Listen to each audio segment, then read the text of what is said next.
vendredi 5 janvier à 20h35, spécial Resto du Cœur sur Antenne 2 avec Énergie. Pour qu'on n'ait plus le droit ni d'avoir faim ni d'avoir froid, Coluche et tous les enfoirés vous convient au rendez-vous des Restos du Cœur.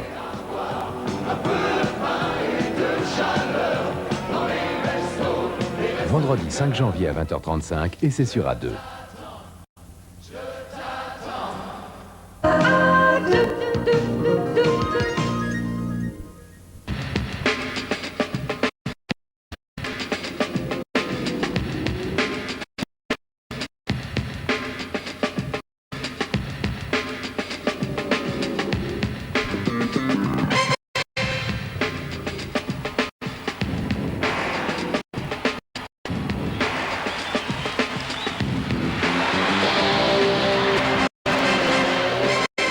Pilvarta, le plaisir dure plus longtemps.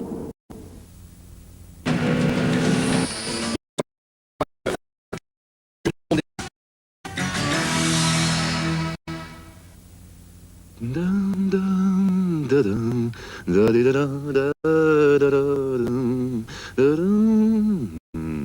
y a une demi-heure, cet homme avait tellement mal à la tête qu'il était incapable de tenir sur ses jambes. Aspirine 500 vitamine C Oberlin, des laboratoires Oberlin. L'aspirine est un médicament.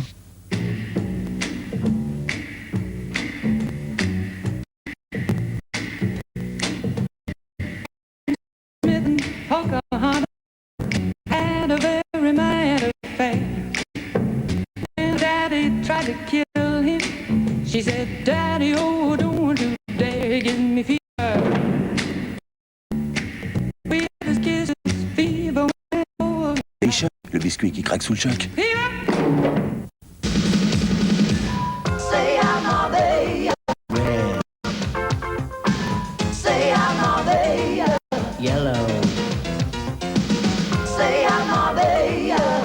Seat Marbella, la crête Yellow cet hiver, prenez des couleurs pour 35 400 francs.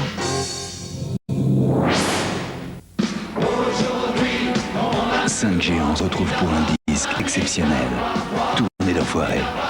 Un disque au profit des Restos du Cœur.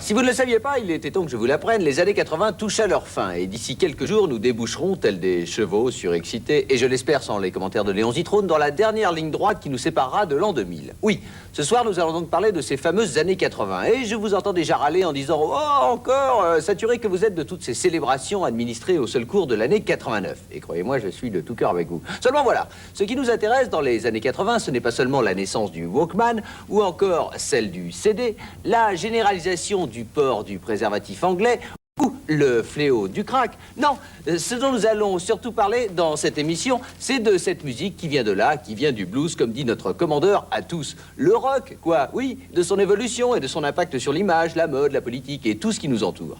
Car s'il est vrai qu'aujourd'hui, les années 60 sont synonymes de Beatles et de Woodstock, et les années 70 de disco, de Baba, Béa et de funk, nous avons pensé que c'était le moment ou jamais de chercher à savoir qui, d'Herbert Léonard ou de Michael Jackson par exemple, restera dans la mémoire collective. Surtout pour nous aider à y voir clair dans la jungle de cette décennie, nous avons fait appel à la machette de quelques personnalités déterminantes dans la sensibilité de l'époque, de Gainsbourg à Vanessa Paradis, en passant par Christophe Lambert, Alain Chabat, Jack Lang, Lerita Mitsuko ou Sacha Distel. Non, pas Sacha Distel, pour n'en citer qu'une poignée. Voilà, installez-vous confortablement, l'avalanche d'images va commencer.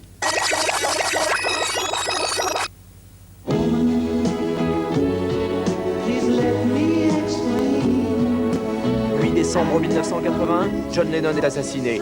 Aussitôt, Double Fantasy, son premier album depuis 5 ans, devient numéro 1.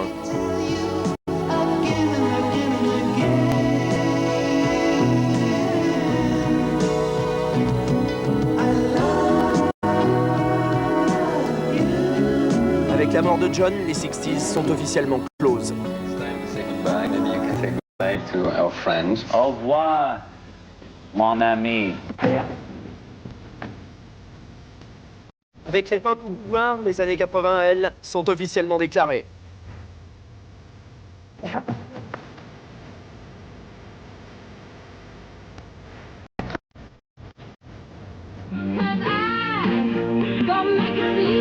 Chrissy Hind assure l'avenir du rock. Elle donne un bébé chaque.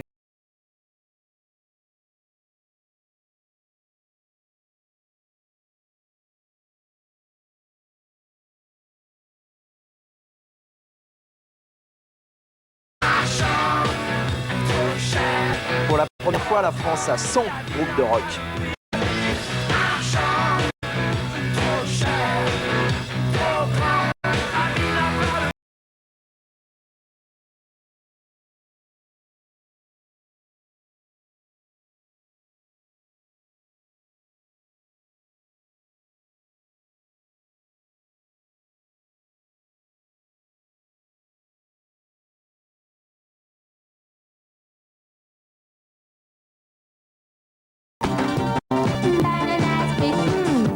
Les années 80, on pince décidément pour les bananes.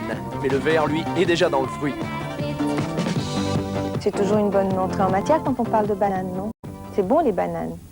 C'est une belle forme et tout.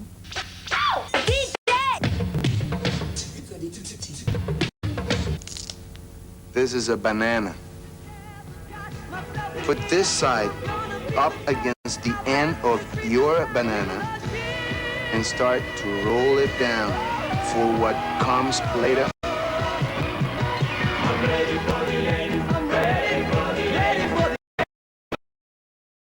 Prêt pour les années 80, les Rennes Disco promettent une décennie permissive et libertine.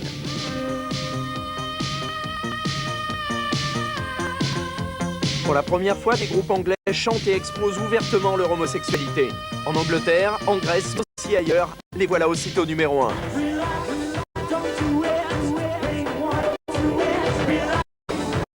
Les excès de débauche n'allaient pas pouvoir durer bien longtemps.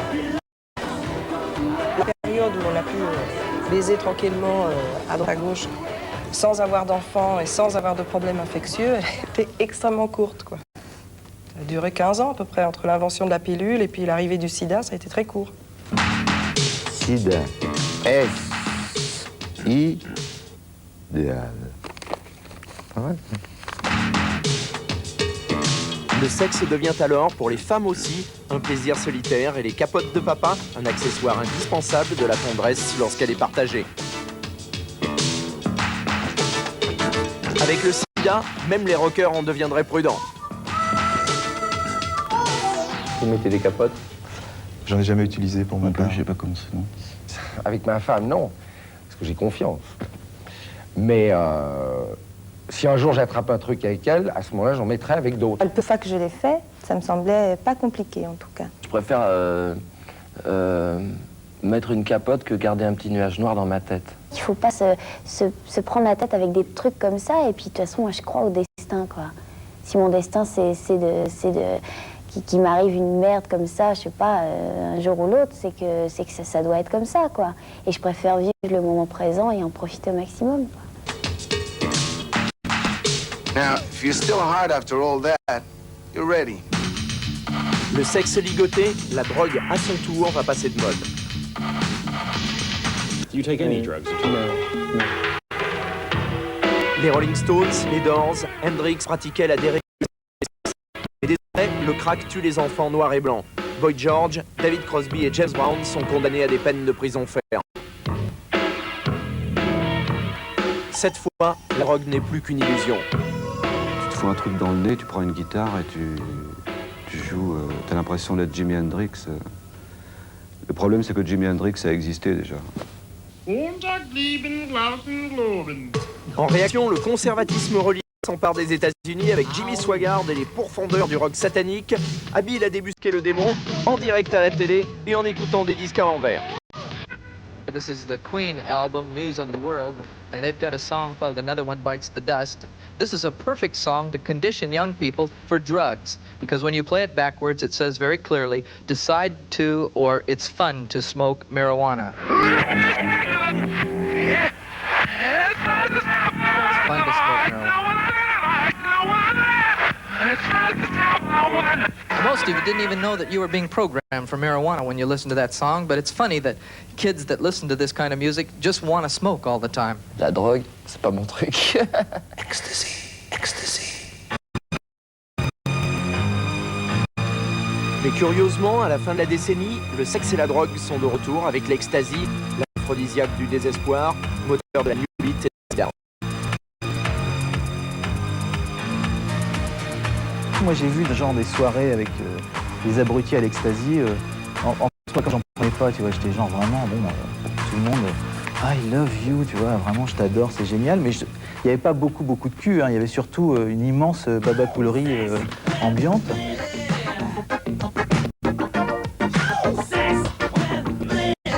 Évidemment, et peut-être tristement, le tube le plus chaud de la décennie, Je veux ton sexe, se conclut sur ce message très puritain.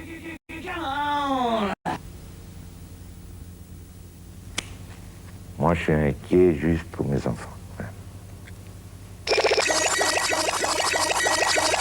La mer sud m'a vu venir, Dieu avait mis un kilt. 81, le Johnny New Wave prouve que le succès des Gabi n'était pas dû au hasard. Vertige de l'amour.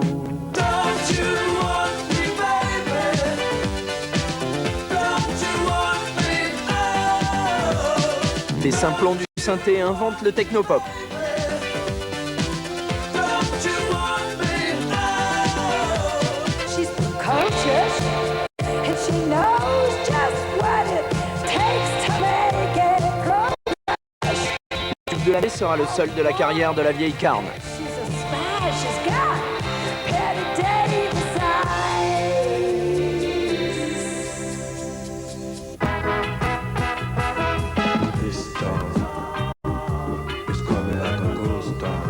Coventry, la ville du pneu, relance le ska avec les Scholz, Madness, Selector et UB40.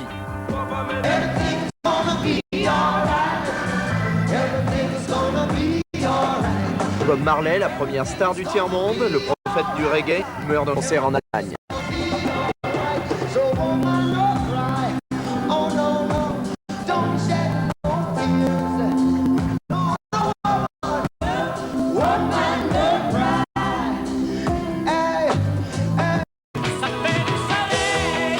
Promesse tenue, élu président, le candidat Mitterrand autorise la prolifération des radios prétendument libres. Du coup, Énergie devient la voix de la culture française. Le nom dit tout, musique à la télévision. En fait, l'idée est géniale, faire de la radio à la télé. Et les implications en seront capitales. S'il est un support qui a permis au rock d'être diffusé à dose massive sur le médium le plus puissant, la télévision, c'est bien entendu le vidéoclip. Vous savez, ces chansons avec des images qui bougent par-dessus. Un support qui devint à ce point capital que des chaînes entières de télévision, à commencer bien sûr par MTV, ouvrirent l'antenne pour les diffuser à la chaîne, répondant par là même à la demande d'un public jeune. La seule consommation de séries plus ou moins imbéciles et la contemplation de présentateurs à dents blanches annonçant un spécial Serge Lama ne parvenaient plus à satisfaire. La télé-rock, enfin la télé diffusant principalement du rock, était née et avec elle une industrie de l'image complémentaire de celle de la musique. 10 ans plus tard, le vidéoclip est plus puissant que jamais. Dans le pire des cas, il permet toujours à des artistes qui ne tiendraient pas plus de 30 secondes sur une vraie scène de faire les malins devant une caméra et de se prendre pour des acteurs en simulant la joie, l'amour ou une douleur vachement grande, perdue dans des halos de fumée pendant que des oiseaux s'envolent au ralenti. Dans le meilleur des cas, il a permis de révéler des metteurs en scène tout simplement géniaux, tels que Mondino, Mulcahy, Godley & Creme, Good, Temple et Jean-Louis Cap. De rien Jean-Louis, c'est à moi que ça fait plaisir. Le point sur tout ça, tout de suite.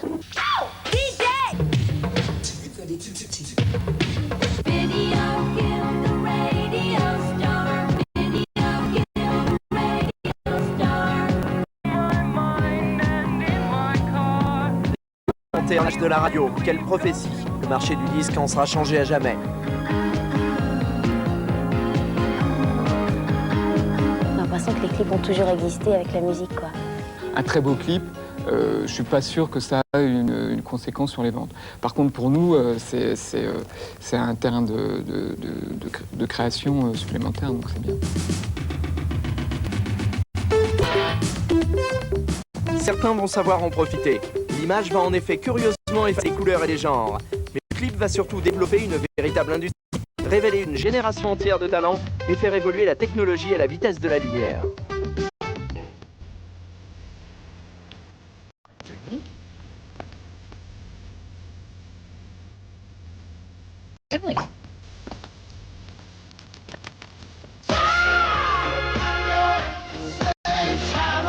Et des vidéos comme celle de Sledgehammer, réalisée par Steve Johnson, vont ouvrir le marché américain à des artistes aussi européens que Peter Gabriel.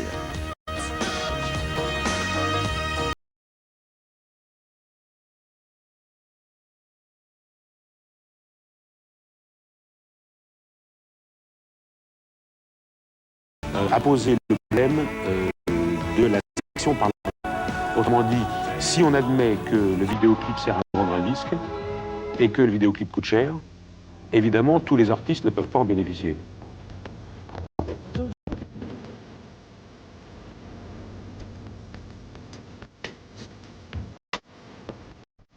L'inflation des coûts de production ne va pas gêner la prolifération des clips pour autant. Toutes les stars accompagnent désormais chacun de leurs 45 tours de sa vidéo. C'est un énorme marché, mais c'est aussi un mode de vie, et c'est aussi, paradoxalement, une façon de fabriquer le cinéma nouveau. La voilà la star de ce nouveau cinéma. Un Français, Jean-Baptiste Mondino, ancien photographe. Le Gotha des rockstars se battra maintenant pour qu'il les mette en image.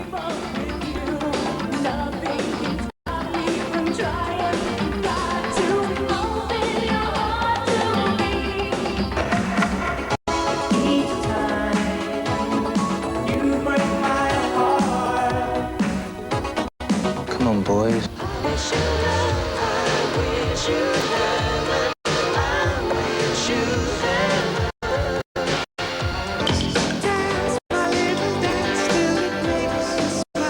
Après son Oscar de MTV pour The Boys of Summer de Dudley, Mondino ne va plus s'arrêter de tourner.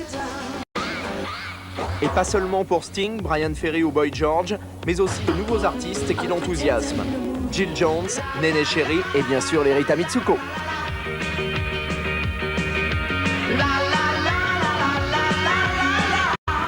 On a monté ensemble un style d'image, ça s'est fait en improvisant, hein. On a fait ça en une journée. J'ai bidouillé sur les machines, oh, c'est pas bien, ça c'est bien, hop. Puis on est tombé sur cette image-là. Et puis ça a plu, donc ça a fait un petit peu un événement.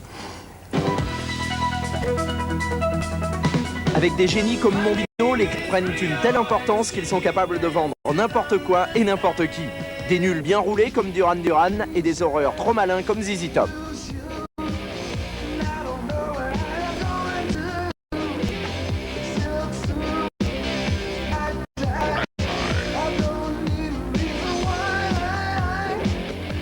A lot of people think Levi's invented the blues.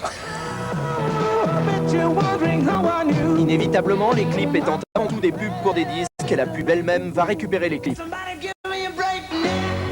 Leur style, leur montage, leurs chansons, leurs stars. Mais qui aurait imaginé Jimi Hendrix jouant pour un soda? La pub, si on doit les années 80, c'est ça qui était un peu la fausse bonne idée de ces années 80, parce que tout le monde a dit que c'était de l'art, alors que c'est quand même pour vendre du yaourt, quoi. Et le clip, c'est autre chose. I want my MTV, 20 hours a day on cable TV. I want my MTV. I want my MTV. I want my MTV.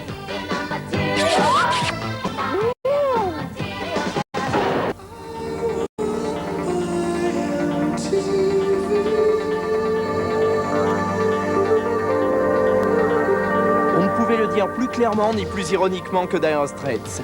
MTV règne.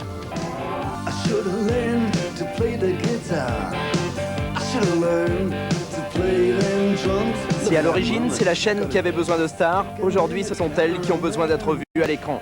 C'est la tyrannie du clip. Sans vidéoclip, c'est un peu cruel, mais on n'existe pas.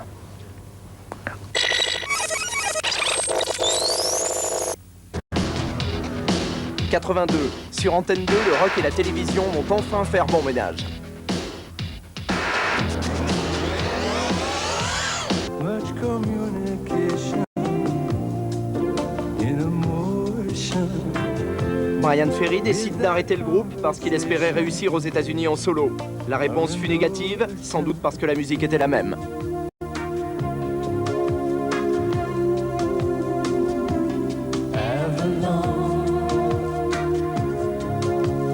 En novembre 82, Michael Jackson, 24 ans, publie Thriller, le disque des records. Ce sera l'étalon au succès duquel tous les suivants seront comparés. Et Michael devient la plus grande star planétaire depuis les Beatles. Mais si, Michael, tu es tout à fait comme les autres garçons. Et oui, comment évoquer la décennie qui vient de s'écouler sans parler des deux artistes noirs américains qui ont connu un succès tout aussi mondial que considérable, Michael Jackson et Prince, à l'exact opposé l'un de l'autre. Le premier incarnant le héros positif à la Disney, qui parle aux animaux et à Diana Ross, et fait tout pour rentrer dans la norme bien pensante blanche américaine jusqu'à s'éclaircir le teint, et sans que cela n'altère bien sûr son colossal talent. Tandis que le second, lui, ne cesse de jouer avec la même norme, avec une lascivité qui n'est pas sans éveiller un désir trouble chez les plus prépubères de ses admiratrices, tout en s'agitant sur des rythmiques, a donné la danse de Saint-Guy au président Poher. Oui, Poher to the people, bien sûr, puisque nous parlons de musique noire. Certes, et nous y reviendrons plus tard, Michael Jackson et Prince sont loin de résumer toutes les tendances noires américaines des années 80. Mais comme on disait dans certains journaux dans ces années-là, ils sont absolument incontournables.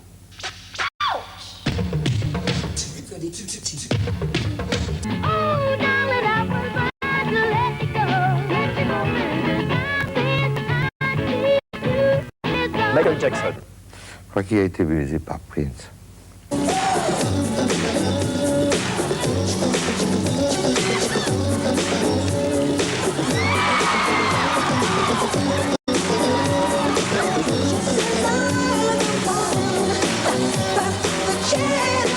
Avec Billie Jean, Michael dépasse largement le public noir de Off the Wall. Il se ralliera même les fans de heavy metal en enrôlant Eddie Van Halen à la guitare solo pour Beat It. Non, je trouve que c'est un grand danseur, malgré tout. Bon, c'est vrai qu'il s'est foutu des crèmes pour essayer de faire croire qu'il était moins noir qu'il ne l'est en vrai, mais ça n'a pas marché de toute façon.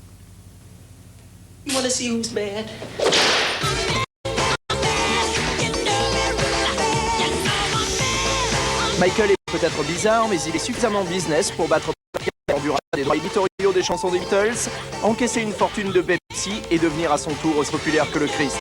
Michael Jackson, il symbolise le village global. Il montre que ce secteur économique n'a pas de frontières, c'est le seul. Autrement dit, quelqu'un qui a un produit peut le vendre partout, sans le changer. Japonais ou pas de vin, berlinois de l'Est ou originaire du Wyoming, on aime la même chose. Après un an, le célibataire le plus riche et le plus célèbre de l'univers n'a toujours comme compagnon connu que Quincy Jones, son producteur, et Bubbles, son chimpanzé. What do you think of Michael Jackson? I want to be here.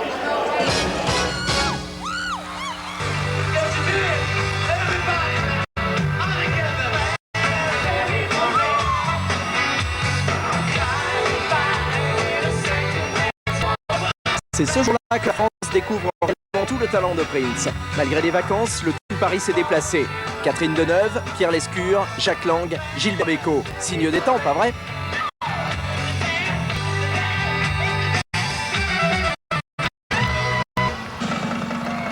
Quand je pense à Prince, je pense décollage. Je pense d'abord au maître de l'espace, à ce petit bout d'homme qui bondit, rebondit. Bon, c'est un...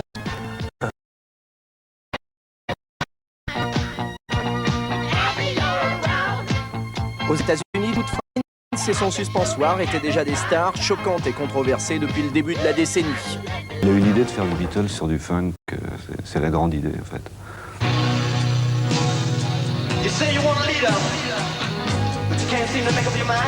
Le sommet est atteint en 84 avec un film autobiographique entièrement réalisé par la mafia de Minneapolis.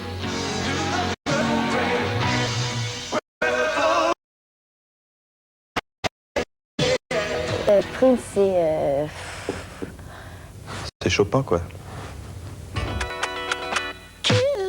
Partie intégrante de la mystique de Prince, Prince, son appétit et son ambiguïté sexuelle, toujours liée à Dieu, comme dans tout bon rock'n'roll.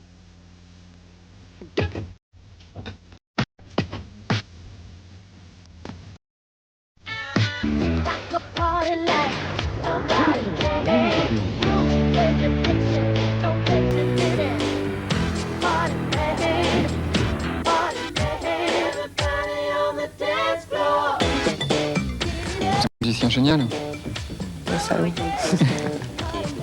Comment il fait?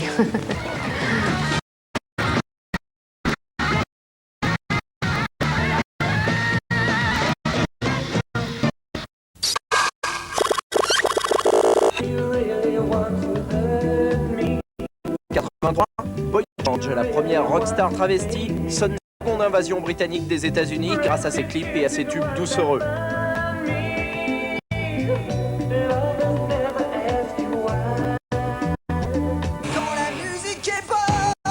Après des années de galère, Jean-Jacques Goldman devient la vedette de la décennie avec sa version bonhomme du rock californien. David Bowie fait danser toute la planète grâce à la production chic et disco de Nile Rodgers.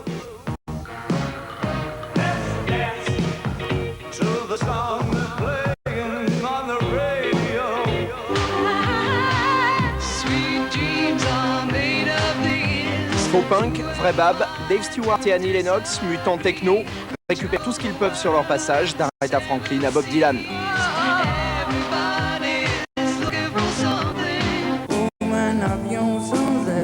Le Nancéien reçoit à son tour, après le triomphe de Poème Rock, le bus d'acier, Grand Prix du rock français. Les Beatles New Wave peroxydés sont numéro 1 avec Every Breath You Take, L'heure ne me quitte.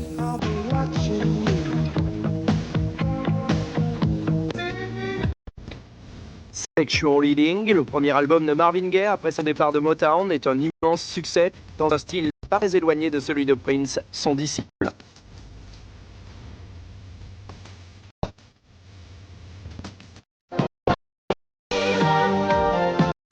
Flashdance, Fuseau et celle de la beauf, la bande originale de film.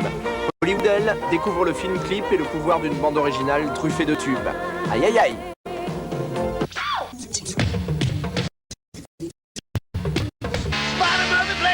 Saxophone, little Joe was blowing on the slide trombone.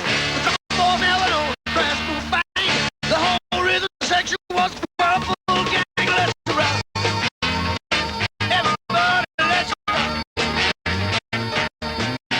Bien sûr, Hollywood n'a pas su maintenir. Au lieu de cela, on s'est contenté de sélectionner des tubes qui allaient faire augmenter les entrées et rentabiliser les investissements en vendant plus d'albums. Après Ghostbusters, Retour vers le futur et Dirty Dancing, le comble de l'escroquerie est atteint avec Bad, l'album de Prince, qui n'a rien à voir avec le film. Les années 80 ont tué la musique de film sur le plan de son concept originel, et qui était le fait de réellement faire une partition musicale en fonction des images et pas en fonction d'un marché.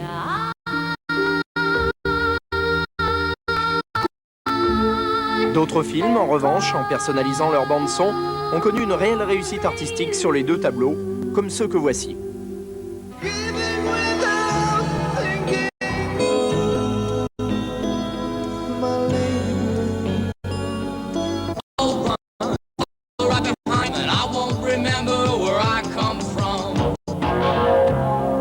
Dodo, l'escargot tout chaud.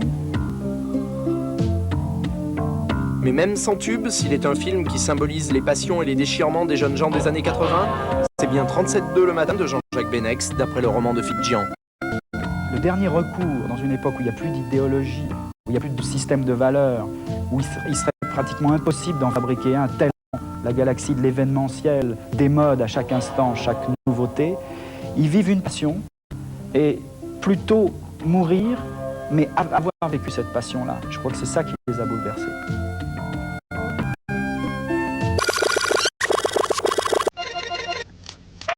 « 84, admiré de Ike, Tina la scandaleuse, ça suit la déferlante des comebacks.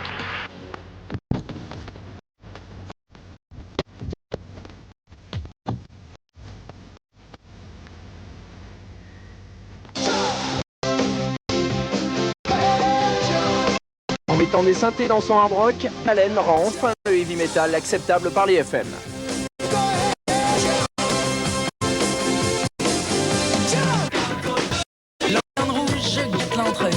La France entre dans la danse des sons. Elle m'entraîne vers l'angoisse et la rengaine. Change de bord.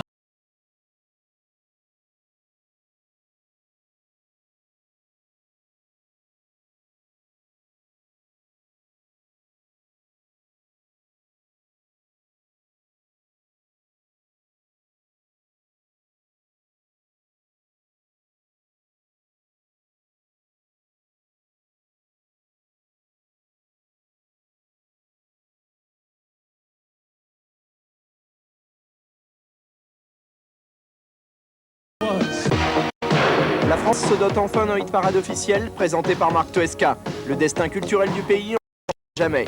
Mais aujourd'hui, le 45 tours représente moins de 20% du marché. Le top, c'est pas un critère de qualité, c'est un critère de quantité, quoi. C'est quantitatif, c'est le nombre de 45 tours vendus, et c'est pas seul, un disque qui classe numéro 1, ça veut pas dire.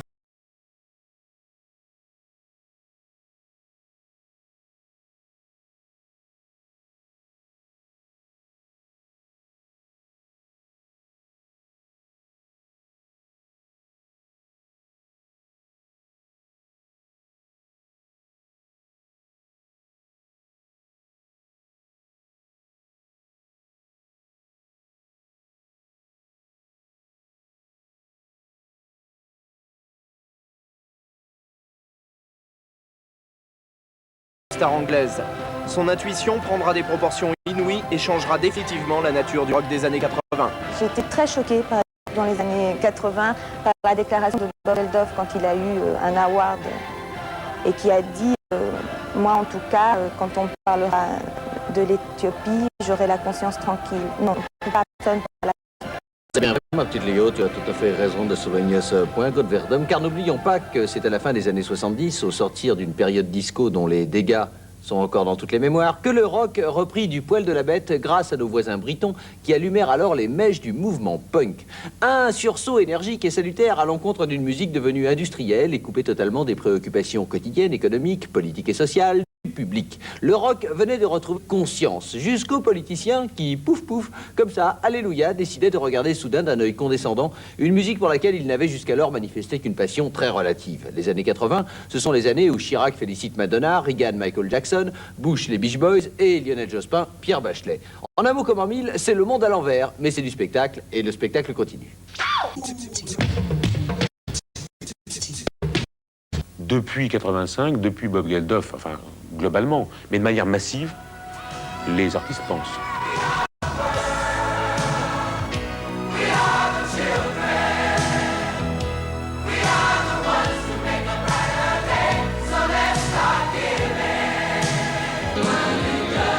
Pas, elle non plus, restez insensible. Quand il s'agit de Bedos, de Coluche, de Goldman, de Renaud, je crois qu'ils ont su s'exprimer sur des sujets qui tenaient vraiment à cœur. Donc c'était vrai, c'était authentique, c'était pas du trucage, c'était pas simplement je vous ramène les gens qui amènent mes disques pour les faire voter pour vous. It's time for Live Aid, 16 hours of live music in aid of famine relief in Africa. Make a day of it, enjoy it. Please remember that while we're doing it, it's because of those people behind me. Le 13 juillet 1985, le jukebox planétaire devient une réalité. La génération No Future a survécu assez longtemps pour connaître son propre Woodstock.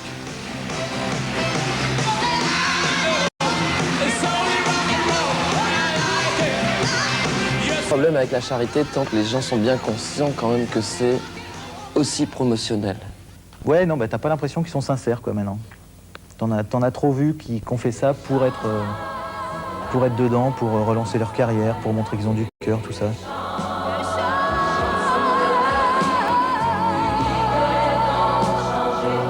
C'est vrai qu'il ne suffit pas seulement d'avoir le cœur au bon endroit pour faire une bonne chanson. C'est sans doute pourquoi les Ramones, punk parmi les punks, choisissent d'appliquer le dicton « Charité bien ordonnée commence par soi-même ».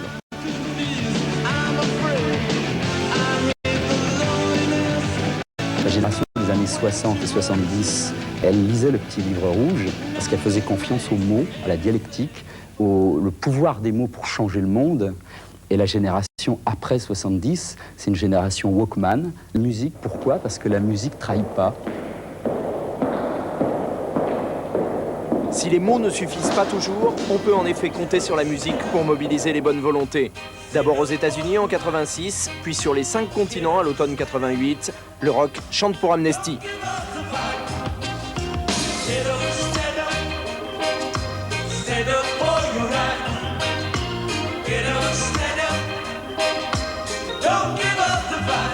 Grâce à la musique rock, entre guillemets, parce qu'il y avait des influences différentes de chaque artiste, il y a eu des gens qui étaient enfermés dans des prisons qui ont été libérés. Donc c'est ça qui est important.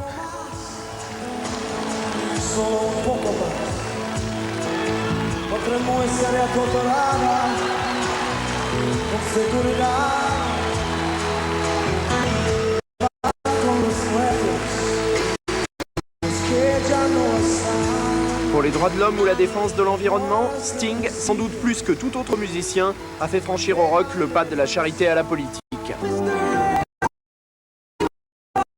Mais en bon instituteur, il avait déjà potassé son sujet avec Russians.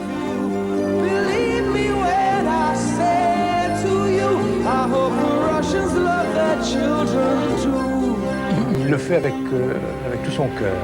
C'est pas quelque chose d'artificiel et de purement comme ça arrive parfois. C'est pas du racolage. C'est quelque chose de vrai et de fort. J'ai dit que je serais candidat jusqu'au bout, je le serai jusqu'au bout, pour emmerder la droite jusqu'à la gauche, et je le ferai. Coluche a plus que quelque chose de vrai.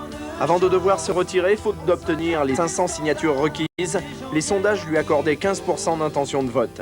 À défaut de présidence, il aura sa loi. Sur la fin, ce qu'il a fait de pire, c'est qu'il a quand même donné la leçon à tous les politiciens français, soit de droite ou de gauche.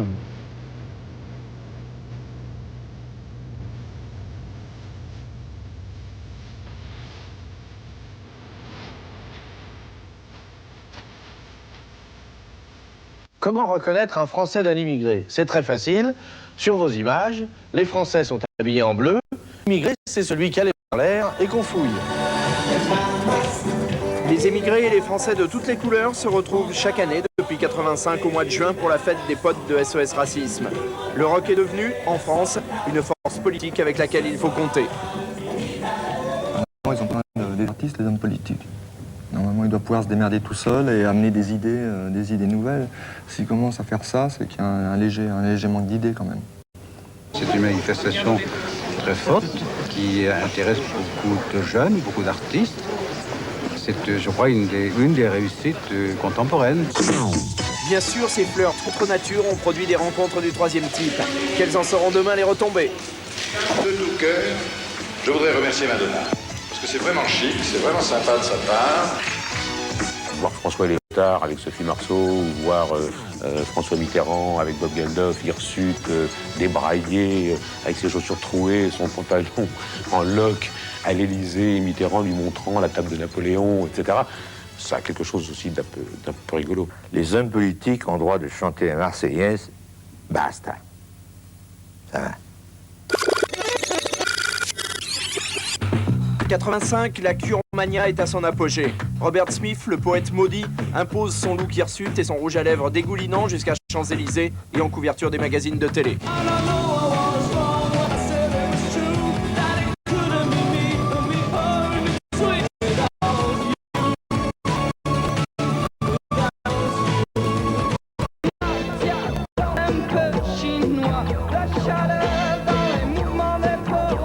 Les Thénardier et Copon font exploser le top 50. Cette fois, notre rock n'est plus seulement en français, mais réellement français.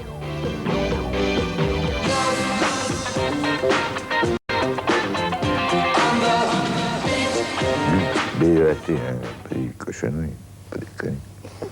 How to do that in a new way. How to do.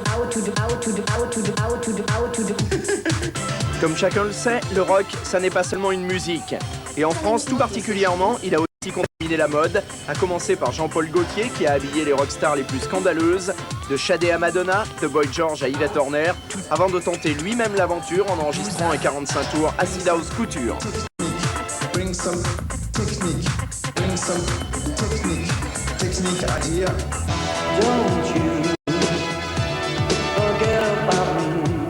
Le rock héroïque déferle d'Écosse et d'Irlande. Avec les drapeaux, sortez vos mouchoirs.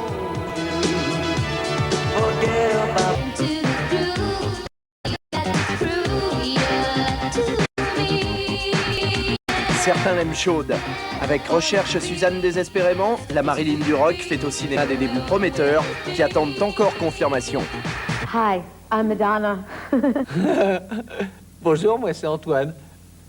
Personne ne viendra nous chicaner sur ce point. La star féminine de la décennie, côté musique, et avec plusieurs longueurs d'avance sur Jeanne Masse, Samantha Fox ou voire même Michel Thor, ce fut Madonna, devenue à peu près aussi célèbre en moins de 6 ans que sa sainte patronne, bien que sans doute de manière plus éphémère. Une Madonna qui tape tous azimuts, dans les charts blancs, dans les charts noirs, dans les charts de dance music, au rayon fait divers, devant la caméra de Suzanne Sedelman, devant celle de Jean-Baptiste Mondino, en blonde, en brune, avec ou sans poil sous les bras, dans les pubs Pepsi, dans la photo de charme, dans les bras du maire de Paris, dans ceux de Sean Penn, de Warren Beatty ou de Sacha Distel. Non, pas de Sacha Distel, j'en passe, et des meilleurs. Madonna ou la folle ascension d'une petite italo-américaine native du Michigan et qui se bat toute griffe dehors pour parvenir à ce statut de star mondiale. Une histoire édifiante sur laquelle on a l'impression de tout savoir, et pourtant.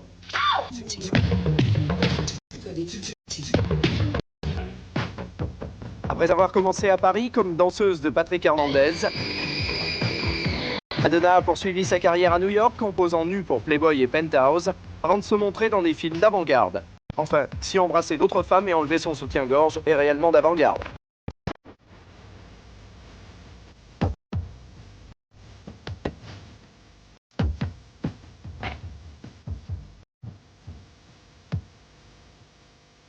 Ça a été l'arrivée de quelqu'un qui était certainement aussi forte que la société qu'elle avait envie de prendre à bras le corps.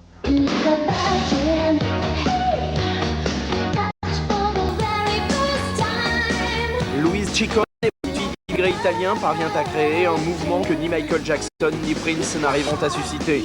Pour toute une population catholique de non-anglo-saxons, elle incarne le rêve américain.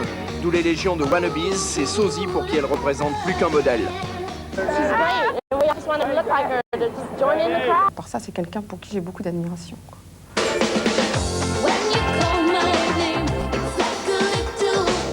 Pepsi a découvert à ses dépens combien Madonna, vedette populaire et consensuelle, n'en restait pas moins scandaleuse et provocatrice. Le clip de Like a Prayer, dont la marque s'était assuré l'exclusivité, a choqué l'Amérique bigote au point qu'elle fut obligée de le retirer en catastrophe. SOS Racisme de l'avenir outre-Atlantique. Vous êtes chaude? Je suis chaude et prête aussi. Alors, chaude et prête pour Sean Penn, Madonna est maintenant divorcée et, dit-on, forte éprise de Warren Beatty. Je trouve ça, surtout dans ce qu'elle veut être provocateur, tellement banal, tellement salle de bain. You still love me better than anybody? I hope so. Elle s'appelait Fait l'hiver, une fleur fanée en plein hiver. Le combiné se brise en deux factions. Aubert & Co et Bertignac et les visiteurs. Ils auront moins d'abonnés. Avorter la chaîne musicale à tout du serpent de mer électoral. À la place, les jeunes ont M6 et EMC. Quoi? En fait, les Jackson 5 cachaient 2 sœurs supplémentaires. Janet, qui a tout copié sur Michael, même le nez et la couleur, était de loin la plus douée. Du coup, la Toya s'est retrouvée à poil dans Playboy ce mois-ci.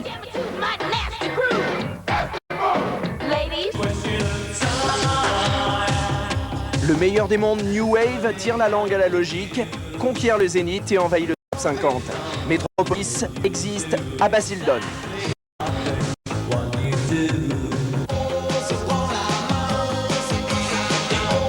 Roi des slogans, Indochine, les Dépêche Mode français au look cure s'imposent auprès des adolescentes en raison de TV6.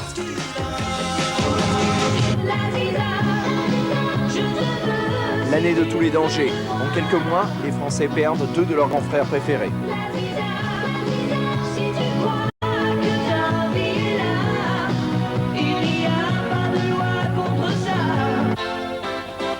Après l'échec de la réunion de Simon et Garfunkel, Paul, désemparé, risque tout et lance la sono mondiale.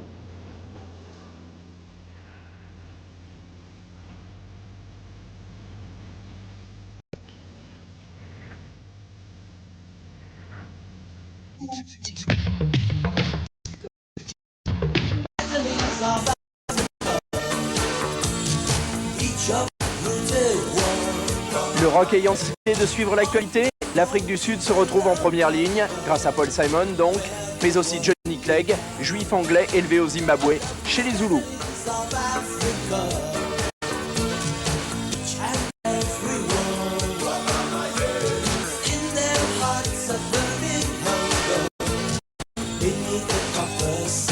Il y a plein de gens qui vont tenter des mélanges comme ça, les vieux rockers et tout, ils vont être saoulés de faire du tchak boom, alors ils vont commencer à se tourner vers les trucs un peu plus latins ou africains. Ils vont tous faire des mélanges un peu comme ça, à mon avis.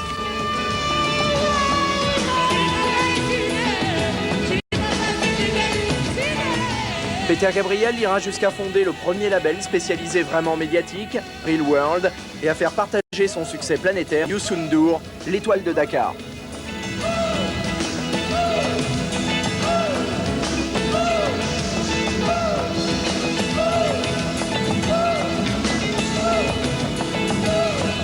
Ce qui est formidable aujourd'hui, et qui sera formidable demain également, c'est que vous aurez des Japonaises pour vouloir chanter Edith Piaf, et vous aurez un Béninois comme moi pour pouvoir faire du Ravel. I say, I sing, I beg everyone to join my song. Fela, Salif Keita, Relea, Cheb Kader. Conséquence inattendue du colonialisme, Paris devient la capitale de la sono mondiale.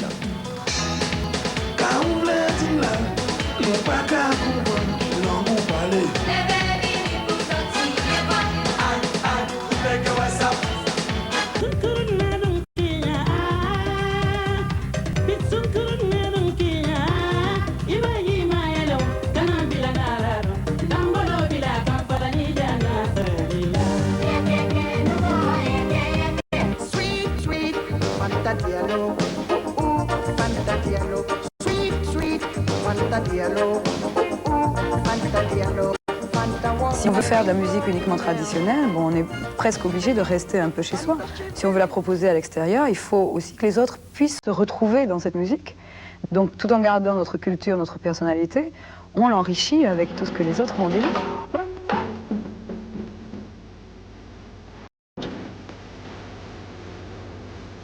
À la surprise générale, les Gypsy Kings, qui faisaient la manche aux terrasses des cafés et des campings de Saint-Tropez, deviennent des vedettes internationales. Aussitôt, d'autres s'engouffrent dans la brèche, comme les Négresses Vertes, version punk des Gitans Rois.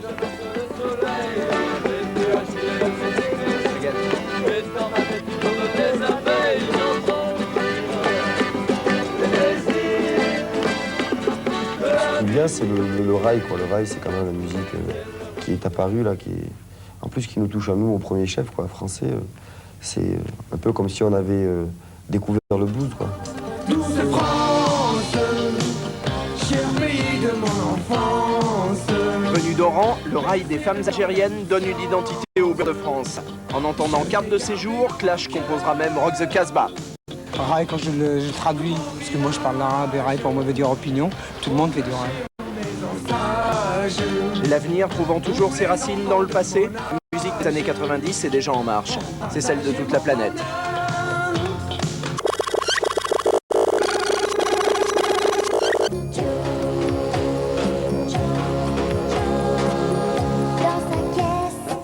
Étienne Rodagil découvre et produit Vanessa Paradis, Lolita de 14 ans qui lancera la mode des sex symboles défendus. Pour moi, le sex symbole, c'est l'image d'une femme mûre avec des gros machins de partout, quoi. J'en suis pas encore là. Ça va pousser, tu veux dire? Ça y est, là, mais je vais pas... Là, bien sûr, impossible de lutter avec les deux poitrinaires de la décennie, Samantha Fox et Sabrina. Everybody asked me about the bikini, what happened. Like, in that moment, I really didn't know because I was in the water. And when I saw me, I get angry and I say, oh my God, I don't want that kind of video. But then I think it's one of the things that makes boys come a success. So. Numéro 1 surprise, Gage Paty, avec un clip si hard qu'on se demande encore comment il n'a pas été censuré. C'est ça sans doute le privilège de l'avant-garde.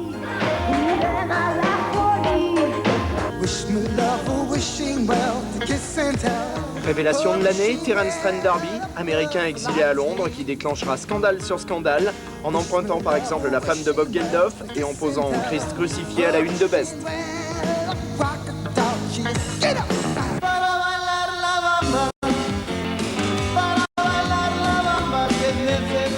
Virtuellement inconnu jusque-là, Los Lobos. À Paris aussi, c'est la Movida.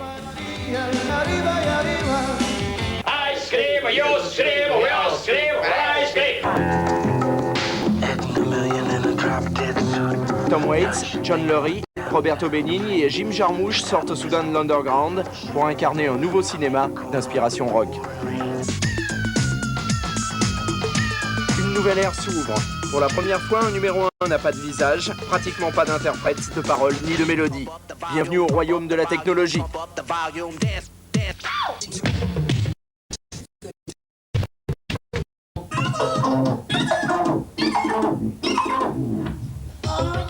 L'échantillonnage, qui permet de reproduire et de transformer n'importe quel son par l'intermédiaire d'un synthétiseur, va révolutionner celui des années 80.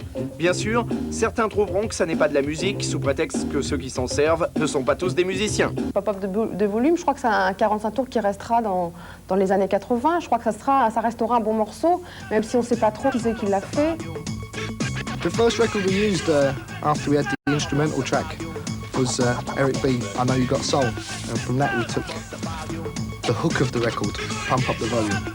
The sampler tape records, virtually, the whole phrase, and then Martin comes over to it and shortens it, using the equipment, so that we can isolate the phrase totally until we find exactly what we want, which was Pump Up the Volume. Pump up the vibe, up the pump up, pump up, pump up, pump up the volume. And it took us weeks. 1,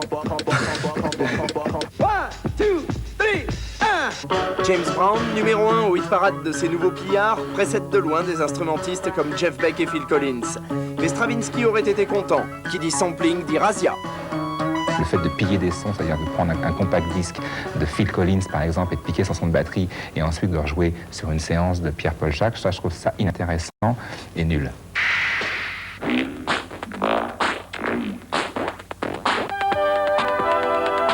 Second grand phénomène de la décennie, le disque compact à lecture laser et inaltérable. Compilation, réédition, le catalogue compact encourage la nostalgie et relance la consommation de musique, revalorisée par la pureté de la reproduction. C'était une nouveauté, le fait qu'on pouvait se payer pour le prix d'une copie un original. C'est-à-dire qu'on pouvait se payer pour le prix d'une carte postale un Picasso. Bon, le compact, c'est vrai que c'est pas un bel objet, t'as pas envie de le regarder. Enfin bon, ça brille un peu, mais c'est pas comme un disque. En plus, il paraît que c'est un disque petit, donc on n'a même pas envie d'en prendre soin.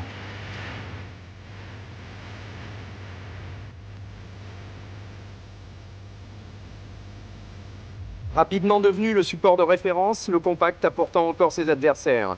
Ceux qui lui reprochent sa froideur japonaise et regrettent la sensualité des bons vieux albums 33 tours. Quand je conçois mon album, je pense uniquement vinyle. Je conçois la pochette à la taille de vinyle. J'ai du mal à m'y faire. La question, c'est celle du catalogue. Les plus belles chansons de Magman incluront-elles que Mécanique Destructive Commando, par exemple, et pas toutes les autres qu'on écoutait quand on était petit ?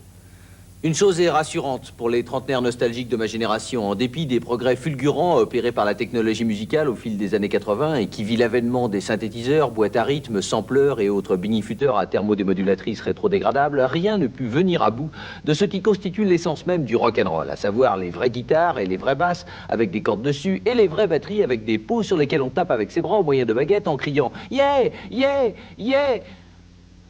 Se dressant fièrement dans le vent de l'histoire, gonflé d'une mission presque messianique, deux groupes perpétuant la tradition et retournant sans cesse y puiser leur inspiration dominèrent le haut du pavé, Bruce Springsteen et U2, qui sillonnèrent la planète de stade en stade, réunissant des foules colossales venues communier dans la joie de l'énergie et de l'électricité. Un souvenir fort des années 80 dont je suis certain que d'ici quelques dizaines d'années, je bassinerai les oreilles des infortunés lardons qui auront la malchance d'être mes petits-enfants. Si.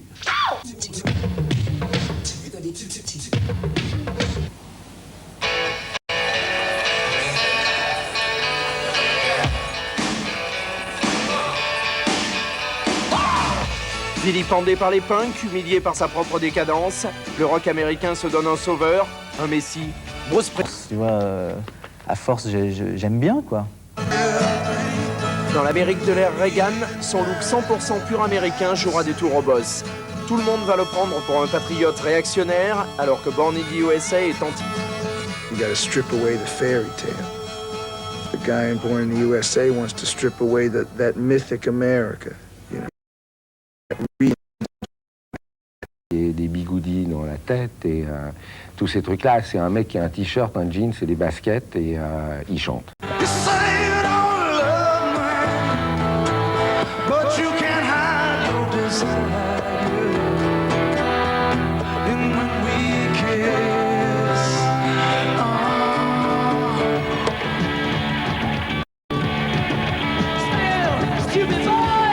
De l'autre côté de l'Atlantique, le rock gros son succède à la New Wave, en Écosse et en Irlande tout du moins, loin de la vaine agitation de Londres et de ses modes qui ne durent que quelques semaines. Ils ont la force avec les Irlandais, attention. Ils chantent depuis qu'ils sont tout jeunes, ils chantent. C'est des chanteurs, c'est des musiciens, c'est des fêtards, c'est des bons les Irlandais. Catholiques, U2 conjuguent leur foi, leur passion toute celte et le célèbre fighting spirit irlandais pour devenir officieusement le plus grand groupe de rock du monde.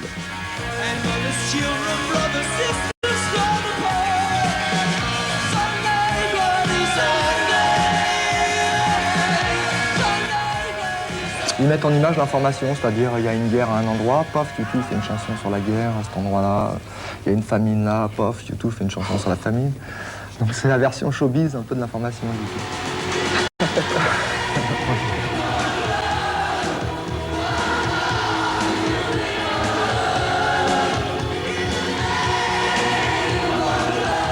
Tous les Irlandais, U2 profite de la première occasion pour aller aux États-Unis. Mais plutôt que flic ou barman, eux rêvent d'y jouer le blues, fût-il celui du pays.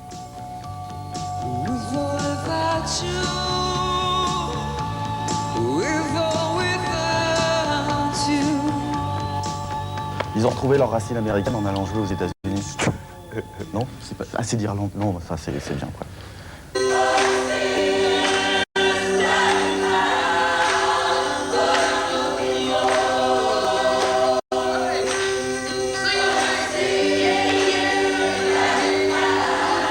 Maintenant, ils font du blues, c'est-à-dire qu'ils sur 3 accords. C'est des chansons qu'on aurait pu en écouter déjà il y a 15 ans. Bon, je pense que par contre, je pense que sur scène, ils dégagent, disons, sûrement quelque chose de magique qui séduit les gens.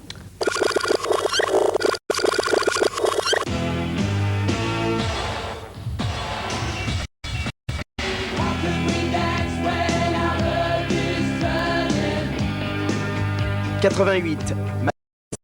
Dundee, AC/DC, Men at Work.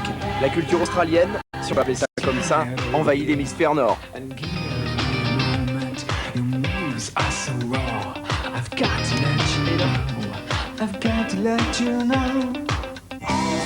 Voulez toucher le soleil, rien ne sera pareil, perdu dans son sommeil. Avec quel enfer, le duo rennais épate les critiques et les rookies ne font plus tapisserie. Sur des étangs de miel. Oh Malais, t'es vraiment qu'une catin. Oh Malais, t'es vraiment qu'une putain. Oh Malais, ah mais je voudrais te voir demain. Après les Berruriers Noirs, les Garçons Bouchés, la scène indé fait des multiplés. Gougnaf, bondage, boucherie sortent des fossés. Alternatifs, corrosifs, les nouveaux-nés sont rock et sont français.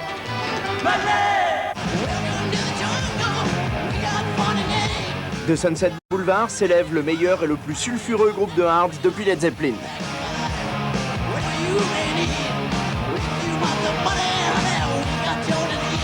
Finally the tables are starting to turn. Talking about a revolution. De nulle part surgit une chanteuse de folk noire et radicale. Les archétypes sont balayés. Talking about a revolution. Oh, no.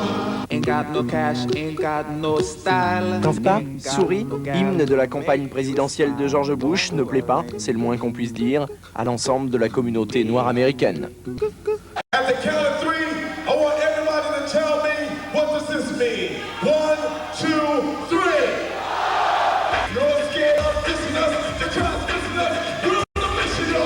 Les violemment anti-McFerrin sont de loin Public Enemy, également antisémites et anti-blancs. Ce sont eux, le groupe phare de ce mouvement insubmersible qu'est le rap.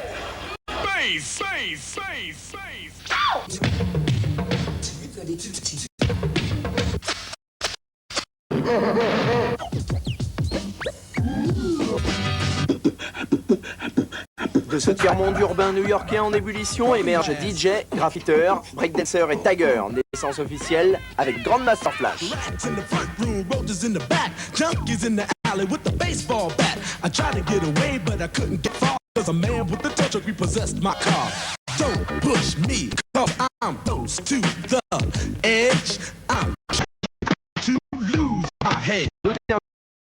De la décennie rap, heavy metal.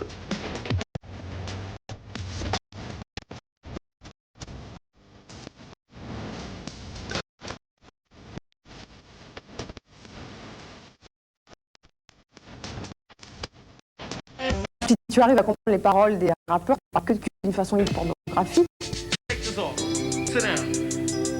See what I mean? I've changed, I'm no longer a playboy on the run. I need something that's stronger. Friendship, trust, honor, respect, admiration. This whole experience has been such a revelation. Jam means record. Def is short for definitive. Definitely the best records you could buy today. Rick Rubin, le Phil Spector des années 80, a raison. Il lance Def Jam, le label du rap, avec Run DMC, LL Cool J et Public Enemy. Comme toujours, ce sont les blancs, et même les blondes, qui exploitent la musique noire.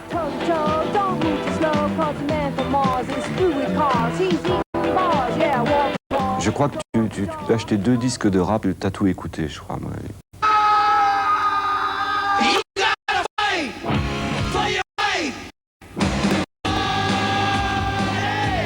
Ce qui est pour les Noirs le phénomène social le plus profond depuis les droits est ensuite vite devenu sous prétexte que tout le monde se prend pour Monsieur Jourdain. Passe encore les Beastie Boys, enfants terribles de Brooklyn, mais en Europe, quelle rigolade. Déjà les Hollandais sont divertissants, mais alors les Français, avec leur légendaire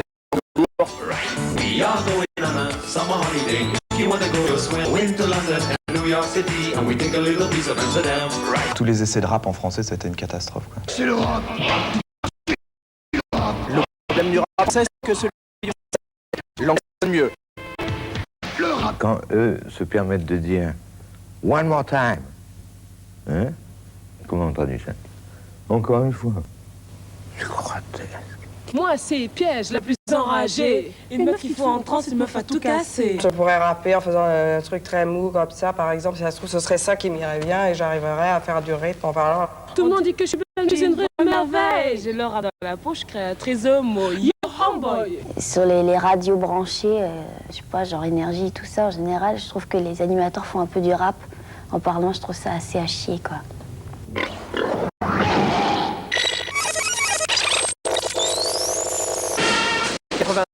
La perestroïka ouvre officiellement l'Union soviétique au rock.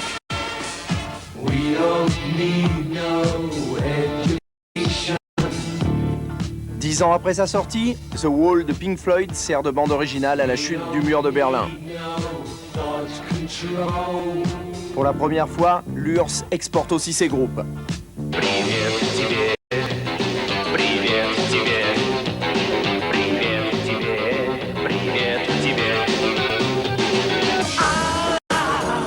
À la suite de l'affaire Rushdie, Véronique Sanson se dégonfle de chanter Allah à l'Olympia et communique sa paranoïa au disquaire. Vive la liberté d'opinion. Pourquoi ce feu, ce tonnerre? Au nom de quoi fais-tu la guerre?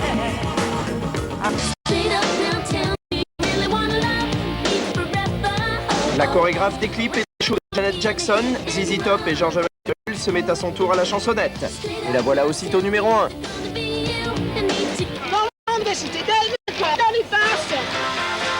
Quelques semaines seulement après les Who, les Stones se retrouvent à leur tour. Le succès de Pink Floyd a mis l'eau à la bouche de tout le monde.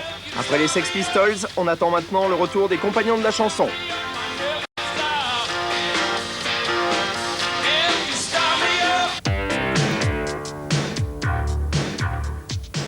Jean-Paul Goud, publicitaire et producteur de Grace Jones, réalise le DJ du 15 juillet qui marque le sommet du bicentenaire et rénove l'image de la France à l'étranger.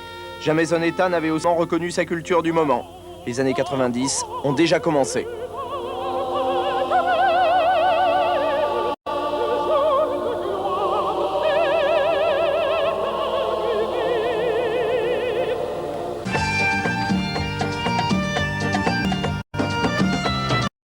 C'est à grand renfort de publicité le jour de la fête de la musique, la lambada devient le tube européen de la décennie. Ah, l'effet de fesse brésilienne à la télé. Ah, vous croyez que vous alliez échapper à la lambada, hein? Eh bien non, la télévision, la mode, la technologie, l'aide humanitaire, les mégastars, il s'est décidément passé pas mal de choses dans l'univers du rock durant ces années 80. Mais si la somme de tout cela est globalement positive, comme disaient il y a encore quelques semaines les communistes, il ne faudrait pas oublier que nous avons aussi eu à résister à de véritables coups de boutoir à nos notions de dignité humaine, qu'il s'agisse par exemple de Licence 4 ou des footballeurs et des princesses monégasques s'essayant à l'art lyrique. Oui, les années 80 furent riches en émotions fortes, esthétiquement parlant, et comme toujours, l'innommable vint côtoyer le sublime et le calamiteux, l'exceptionnel. Et parce qu'il vaut mieux en rire, nous avons choisi ce soir de consacrer une partie de cette émission à quelques-unes des plus belles horreurs de la décennie, comme si nous cherchions à conjurer leur éventuel retour. Et surtout, parce qu'elles ont eu au moins un mérite, celui de faire ressortir avec d'autant plus d'éclat les réussites avec lesquelles elles faisaient semblant de vouloir rivaliser. Voici une sorte de genre de pot pourri des flops majestueux des années 80. Je peux arriver à supporter tout sauf la musique brésilienne. Mais ça, c'est depuis tout petit. Dès qu'il y a un petit je deviens hystérique, quoi. Le retour de la musique franchouillarde, quoi. Je crois que des chansons à boire, des trucs comme ça. La clique,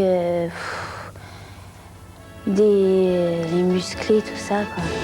C'est la fête au village, les parents, les enfants ont avalé la potage. Étoile des neiges. En France, c'est vrai, tout finit par des chansons. La troisième mi-temps du top 50 révèle à l'Hexagone ébahi son mieux-disant culturel. Ils ont des chapeaux ronds, vive les vrais cons. Allez bien voir tes coups à la maison. Il y a du blanc, il y a du rouge, du saucisson. House music me touche pas du tout, c'est-à-dire que ça m'agresse et ça me rend agressif. Donc je suis pas du tout pro house music. C'est vraiment, je crois que c'est ce qui m'a le plus gonflé. Que systématiquement on reprenne tout parce qu'on ne sait plus trop quoi sortir, ça c'est un peu dur. Pire encore que les reprises, les mégamix. Expo pourri, anciennement medley, 4 ou 5 vieux tubes sans défense qu'un ingénieur du son parvient à mettre bout à bout pour faire croire qu'il s'agit d'une bonne chanson. Ça a été un peu gonflant toute cette vague très froide, la cold wave, les intérieurs design où finalement les choses étaient détournées de ce qu'elles devaient être. Une chaise, c'est fait pour s'asseoir et si c'est inconfortable, c'est plus une chaise, c'est une œuvre d'art, il faut la mettre dans un musée avec un spot dessus. Par exemple, le type de Genesis, j'aime pas tellement, par exemple. Mais est-ce qu'il incarne tout ce que je déteste? Non. Oh bah ouais, là, il nous nous fait pleurer, là, maintenant. Comment il s'appelle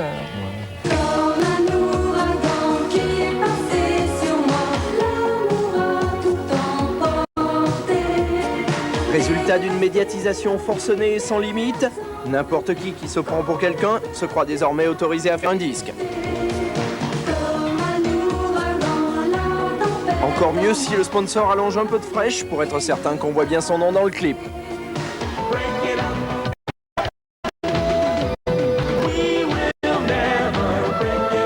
Je te survivrai d'un amour vivant. Je te survivrai dans les yeux d'enfant. Just be what you are. Reach out and take, star. Oh oui, tu as bien fait d'appeler. Moi, je suis bouleversé. Ce que j'évite souvent d'écouter, c'est après un moment, c'est mes disques. Et encore, Jean-Louis, lui, n'a pas découvert les boîtes à rythme et les séquenceurs qui infectent le nouveau disco-pop anglais. Mais ça a tellement été utilisé aussi d'une façon désastreuse, comme les Killing Minogue, ta, trucs comme ça, que c'est un peu gerbant aussi, quoi. PWL, véritable usine de ce genre de tubes, et l'antre de Stock Aitken et Waterman, trio infernal responsable des tubes de Bananarama, Kylie Minogue, Jason Donovan, Rick Astley et autres sucres d'orge de ce type. C'est bon à manger, mais après, ça fait mal aux dents. Et voilà qu'ils nous promettent un avenir de Carrie. The kids have said we've had enough now. Let's have songs. Let's have people who can't sing, who look good and entertain us. too long, the record industry has thought that pop music was punk bands jumping up and down with spiky hair, screaming down a microphone and calling themselves silly names. Those days have gone. Eh bien, on n'est pas près de rigoler de sitôt. Surtout si nous reviennent des bouffons comme Sigue Sigue Sputnik, sans doute le pire groupe du siècle, avec en son sein un des fiancés de Boy George. Allez donc savoir ce que vont nous réserver les années 90. Le pied intégral ou bien la lourde?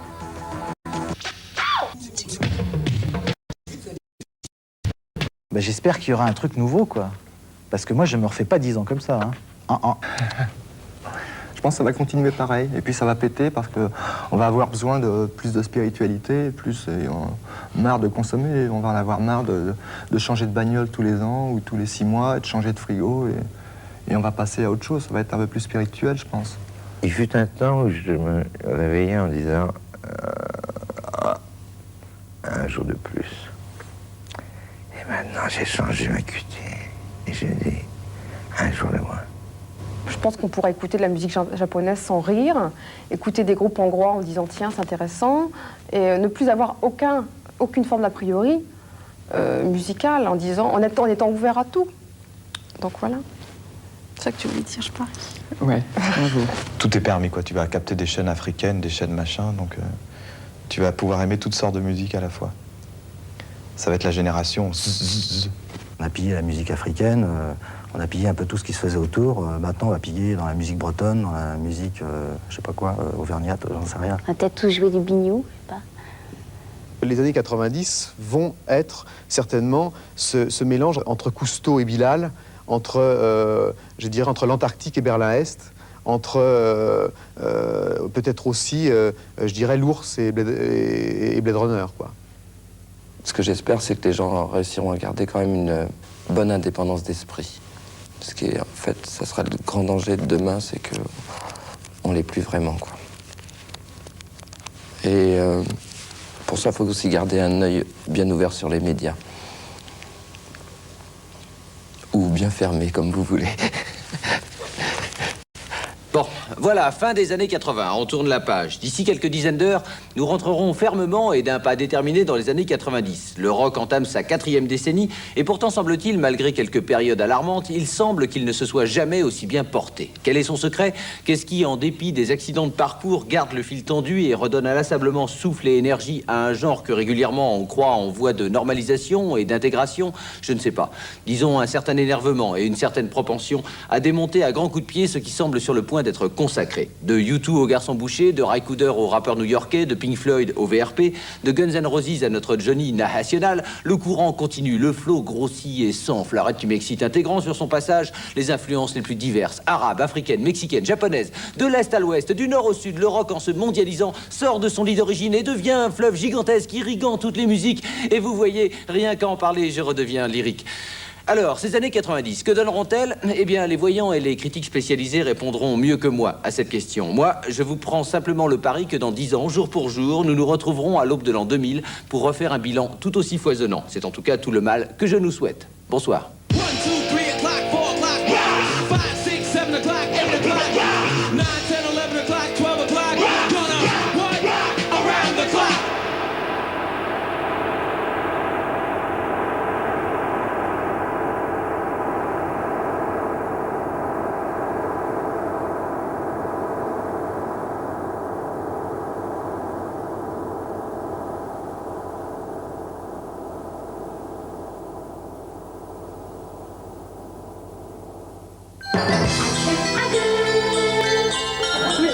T'imagines tout de même pas que je vais supporter la présence de ta concubine chez moi? Nous n'irons pas chez toi. Nous resterons chez moi. Chez nous, dans ma partie d'appartement. Cette demoiselle est la future femme de monsieur. Comment? Vous connaissez ma femme? Oui, ça évidemment. Est-ce que nous coucherons dans le même lit? Tous les 4? Un canapé poste-frontière, un maître d'hôtel garde-barrière. Chacun chez soi, d'accord. Mais gare aux incidents diplomatiques. Laisse-moi me confondre avec elle. Oh oui! Et laisse-moi te baiser partout. Oh oui! Jacques Balutin et David, un duo de choc à exploser de rire. Duo sur canapé, le théâtre fait la fête. Dimanche 20h40 sur Antenne 2.